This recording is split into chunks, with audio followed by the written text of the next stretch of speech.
खुलुमबाय गोजोन फुंबिलिनि बयनिसिमबो गाहाम हामलायनायजों लोगोसे नोंथांमोनखौ आंनि एसबी बड निउज चेनेलाव बयखौबो बरायबावनाय थाबाय। आं सिबिरानि ब्रह्म नोंथांमोननि थाखाय आं फिन गोदान खौरां लानानै फैबावबाय। आसा खालामो खौरांखौ नोंथांमोना जोबजासिम नायलांगोन। आसामाव 1 लाख लाइमोनफोरनो साख्रि होनायनि सायाव नोजोर होनानै आसामाव एपइन्टमेन्ट होनायखौ जागायजेनसिगोन। गासै 23,000 एपइन्टमेन्ट होनाय जागोन। बे खौरांखौ आसामनि गिबि मन्थ्रि डक्टर हेमन्त बिश्व शर्मा बिथाङा गावनि टुइटार एकाउन्टनि गेजेरजों टुइट खालामनानै फोसावदों। बिथां डक्टर हेमन्त बिश्व शर्माया फोसावदों दि नखर सावस्रि आरो सोलोंथाइ बिफाननि गासै 23,000 एपइन्टमेन्ट होनाया जागायजेनसिगोन आरो बिथांमोननो 14 मेआव एपइन्टमेन्ट होगोन। बेनि अनगायैबो आसामाव 1 लाख लाइमोनफोरनो साख्रि होनायनि थाखाय गुबुन गुबुन पस्टनि रिक्रुटमेन्ट प्रसेसआ गुबुन गुबुन स्टेजाव दं होननानैबो फोरमायथिबावो बिथां डक्टर हेमन्त बिश्व शर्माया। दासिमबो अरायजोर नङा नामा बिटिसि सरकारा? जायखिजाया समावनो बिटिसि सरकारा बायफिननो हागौ नामा? बेफोरबायदि बेले बेजेखौ लानानै UPPL दोलोनि रनजित बसुमतारी, धनन्जय बसुमतारी आरो उइलसन हाजदा बिथांमोना खौरांगिरि मेल खुंदों। बिथांमोना खौरांगिरि मेलनि गेजेरजों बुंथिदों दि BPF दोलोआ मोनसेनि उनाव मोनसे प्रपगेन्डा लानानै रायजो राजाफोरनि गेजेराव बेले बेजे थासारि लाबोनो नाजादों आरो BPF दोलोआ सोरखार दाफिननो थाखाय सिं सिं नाजागासिनो दं होननानै बुंथिदों बिथांमोनहा। बिटिसिआव UPPL आरो BJP सोरखारखौ सिफायनो थाखाय UPPL आरो BJPनि MCLA आरो EMफोरजों BPF दोलोनिफ्राय सावरायदों आरो दा गोहोआव थानाय सोरखारखौ एंगारनानै BPF दोलोआव हाबफैयोब्ला BPF दोलोआ फिन सोरखार दाफिननो हागोन होननानै गोहोआव थानाय MCLA आरो EMफोरनो रां आरो पजिशन होनायनि खोथा होदों होननानै बुंथियो बिथांमोनहा। बेनि अनगायैबो MCLA धनन्जय बसुमतारी, जाय BPF दोलोनिफ्राय MCLA देरहासारनो हादोंमोन, बेनि उनाव UPPL दोलोआव हाबफैदों, बिथांखौबो BPFआव फैफिननो खावलायदों। लोगोसे फैफिनोब्ला मोजां पजिशन होनायनिबो खोथा बुंथिदों आरो MCLA धनन्जय बसुमतारीआबो BPFआव हाबफैफिनसिगोन होननानै BPFआ फोसावदों, जाय खोथाया नंखाय होननानै बुंथिदों MCLA धनन्जय बसुमतारीआ।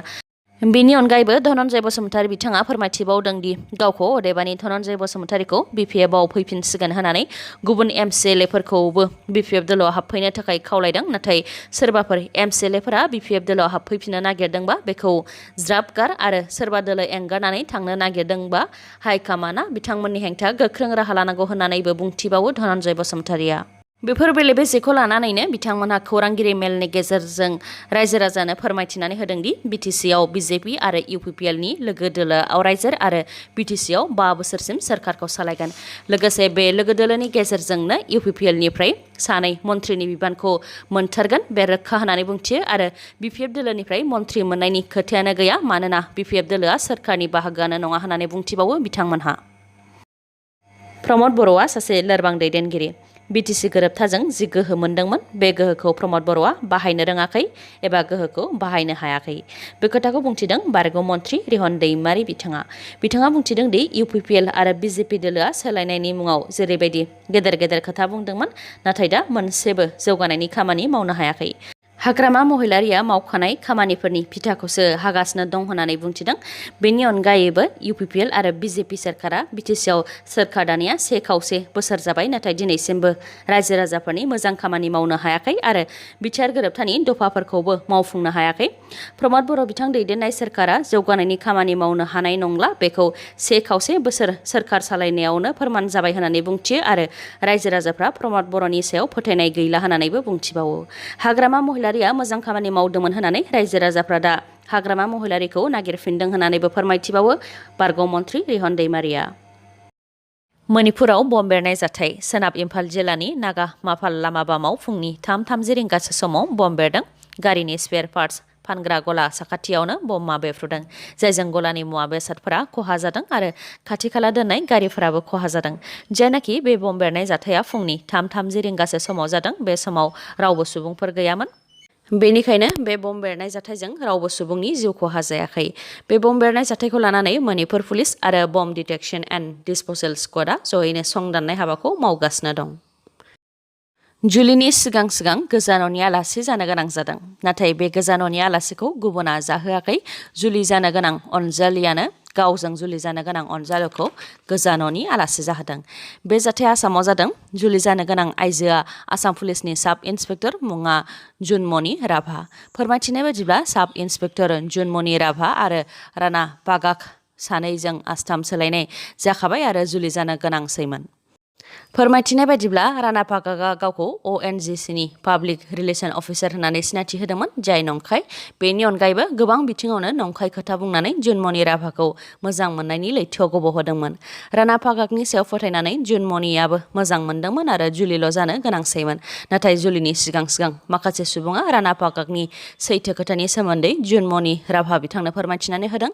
बेनि अनगायैबो जुनमनि राभा बिथाङाबो जानो गोनां फिसायनि सायाव माखासे सन्देह खालामनानै स्रोदै संदाननायखौ मावफुमादोंमोन। बे लेखायैनो नंखाय बुंनानै मोजां मोननायनि हाखराव गाब्र'होग्रा राणा पागागखौ एरेस्ट खालामदों।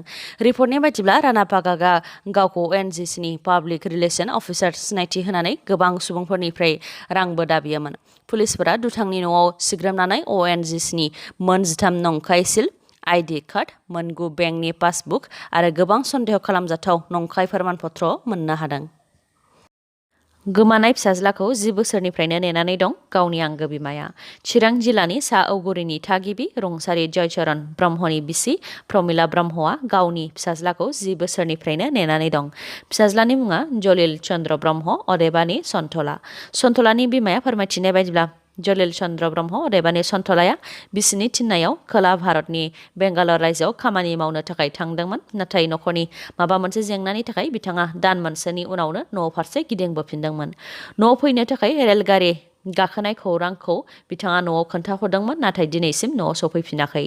थांनाय 2012 मायथाइयावनो बिथाङा न'निफ्राय बेंगालर फारसे खामानि मावनो थांदोंमोन। बेनिफ्रायनो बिथाङा एबा जलिल चन्द्र ब्रह्मआ दिनैसिम गोमानानै दङ, जायखौ लानानै दिनैसिमबो नेनानै दं आंगो बिमाया। सोरबा जुदि जलिल चन्द्र ब्रह्मनि सोमोन्दै मिथियोब्ला खौरां हरनो थाखाय आंगो बिमाया खावलायहरदों।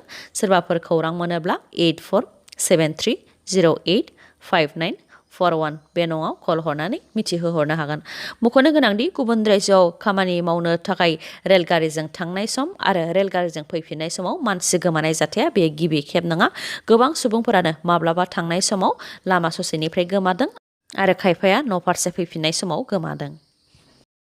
दिसपुर कलेजनि 76 लाख रांखौ अनलाइननि गेजेरजों खावदों।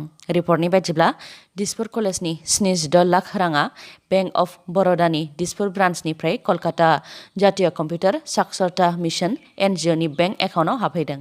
अनलाइननि गेजेरजों रां लुथिनाय जाथायखौ लानानै दिसपुर कलेजनि प्रिन्सिपालआ दिसपुर पुलिस थानायाव FIR होबाय आरो बे रां लुथिनाय जाथायाव बेंकआव मावग्रा मावफारियाफोरनिनो आखाइ दं होननानै अजद होदों।